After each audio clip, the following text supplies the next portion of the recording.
in the Stewart. Johnny Herbert in the Stewart turns into corner 13 and takes the checkered flag to win. So we move on to my second part of my F1's forgotten drivers. Although I don't know if you can I think if you're a sort of a die-hard traditional Formula One fan, Johnny Herbert isn't exactly forgotten, particularly as when you consider that he was working for Sky Sports as recently as until a couple of years ago. Of course, that's a different story in itself. Johnny Herbert being axed along with was it Paul di Resta from the Sky Sports at very late notice. Fortunately, I'll jump to it. Happy ending. Johnny Herbert's now got his own podcast, which is worth checking out with. I think he does it with Billy Monger. It's kind of fitting because, of course, they both had serious accidents involving their legs. But yeah, I guess I guess you could. I mean, if I was going to talk about Stefano Modena, then former Formula 3000 champion, probably need to talk about Johnny Herbert. And certainly it's sort of Johnny Herbert's a driver who've always he's always had a really, really fascinating story. And again, it's another big one of F1's big what if stories. So Johnny Herbert was was back in the early like the 1980s the next line of young up and coming British drivers who could win the World Championship and Britain's drought since James Hunt in winning the F1 world title. Of course, he followed on the back heels of like Martin Brundle. He came out around the same time, and Derek Warwick. He sort of came around the same time. Of course, you had someone like Mark Blundell as well. Johnny Herbert, of course, was very, very highly rated early on. And in fact, I think, I think, I did recently watch a video by Aldis. I'm sorry if I butchered that pronunciation, about Martin Brundle, which means I can't do a video about Martin Brundle because that one's just too good. I don't think I'll do that one justice. It kind of there seems to be a lot of similarities between Johnny Herbert and Martin Brundle. Of course, Martin Brundle wasn't born. Mark Brundle and Herbert were sort of born around the same area in England. Brundle was from East Anglia, and Johnny Herbert Essex, sort of around that southeast, that South England. I'm not it's pretty close in my opinion. So he achieved everything Brundle did early on. Brundle, of course, went from Formula 3 to Formula 1, whereas now Johnny Herbert, of course, he competed in Formula 3000, which I remind you is what GP2 is today. This was on the back. So 87, he was the British Formula 3 champion, and then he went to International Formula 3000. But by that stage, he already had a contract with Benetton at that stage. He was like the reserve test driver, I think he was certainly set for a drive, possibly in the 1989 season, of course. Then he had that awful accident, which everyone knows about, at Brands Hatch, when he was caught up. He was caught up in an accident with Swiss driver Gregor Wojtek, resulting in severe ankle and foot injuries. And the doctors at one stage recommended amputation, which obviously for Formula One driver is pretty much the end of your career. It's committing career sepulchre. And so actually, similar to Martin Brundle, of course, who had a severe crash, involved his legs, and at one stage they were recommending amputation, but he persevered on. Johnny, of course, they pursued. He had multiple surgeries, physiotherapy. Pretty much ended the 1988 season, but incredibly was come 1989. He made his Formula One debut in Brazil, and for Benetton, qualified he qualified in the top 10 and finished fourth, only 10.5 seconds behind eventual winner Nigel Mansell, of course, who won his first race for Ferrari.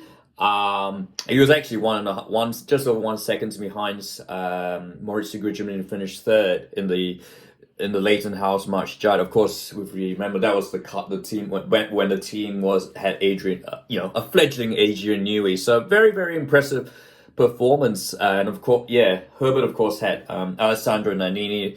I should do a video about Nannini because he's another big what if. He actually Nannini's finished sixth, so 7.7 seconds behind. It was a race of a lot of attrition, but hey, I mean, to finish finish top in the points. Of course, remember 1988 points only went up to sixth position, and even whilst Benetton was a reasonably competitive team, that's still a really, really impressive performance by a rookie. Unfortunately, though, that was pretty much the peak of Johnny Herbert's 1989 season, debut season, with the issues of his injuries, with his legs. He just couldn't quite repeat the heights of that performance in Brazil. He actually didn't even qualify for the Canadian Grand Prix, and he subsequently was replaced by McLaren's test driver Manuel Pirro. Funnily enough, Pirro, who of course would be a multiple Le Mans champion. I think Pirro might have driven a car of Herbert back with Bentley, but anyway, can comment if that's correct. I haven't verified that, so. He did return to Formula 3. He went to Japan Formula 3000 while he was exiled from Formula 1. Then got the call up from Ken Tyrrell just as a substitute driver.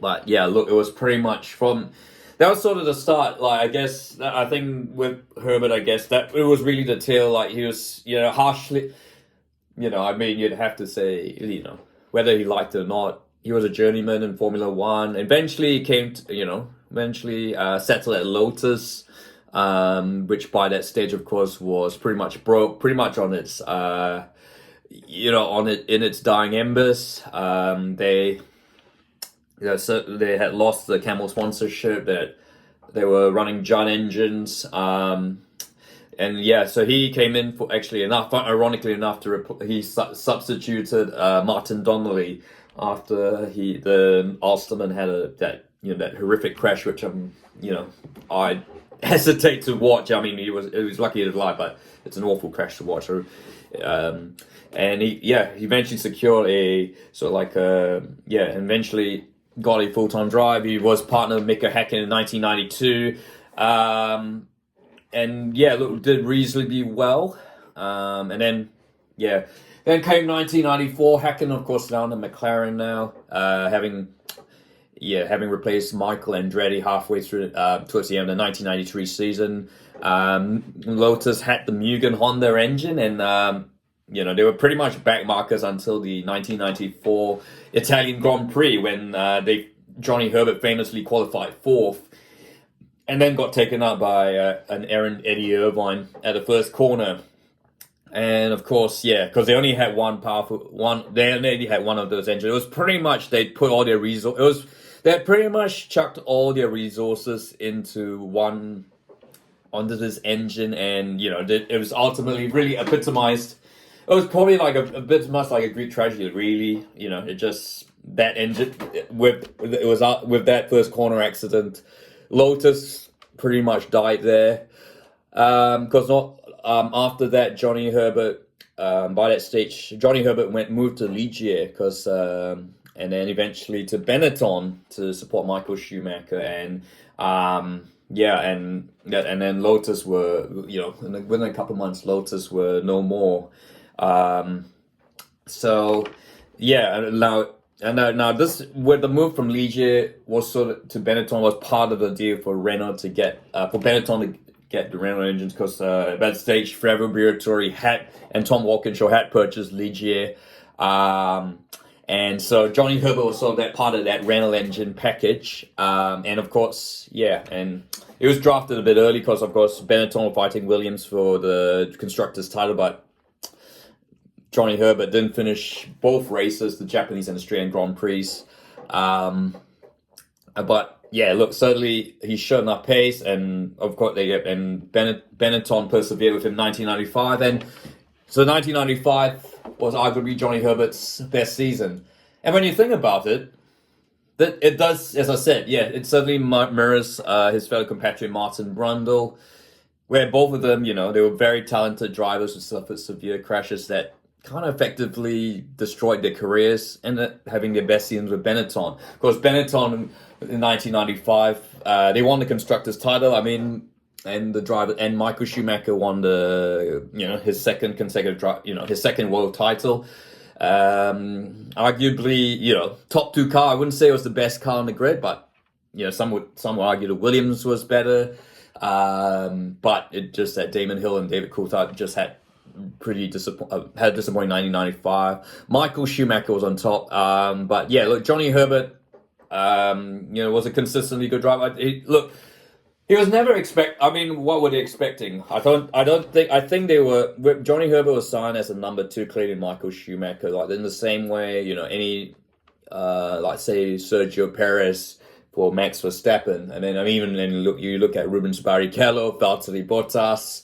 They were always signed as number 2s. There was always a number 1 driver, and I think Johnny Herbert. It was quite clear, evidently. Look, Johnny Herbert, while he was in a competitive car, was to support Michael Schumacher, and yeah, he did pretty much the job. And I guess it's a pity. I mean, unlike it is a pity that I guess Michael Schumacher would go on to was going to move to Ferrari, and. As obvious, and they Benetton needed to find room for Jean Alesi and Gerhard Berger. So Johnny Herbert was kind of never really stood a chance of retaining his Benetton seat in 1996. Despite winning, of course, 2 races. Mark Schumacher, Hill retired. There was a bit of bad luck for Coulthard in those races, but it's Formula One. So many drivers have won from, by taking advantage of other people's misfortune. Johnny Herbert just happened to be in the right place.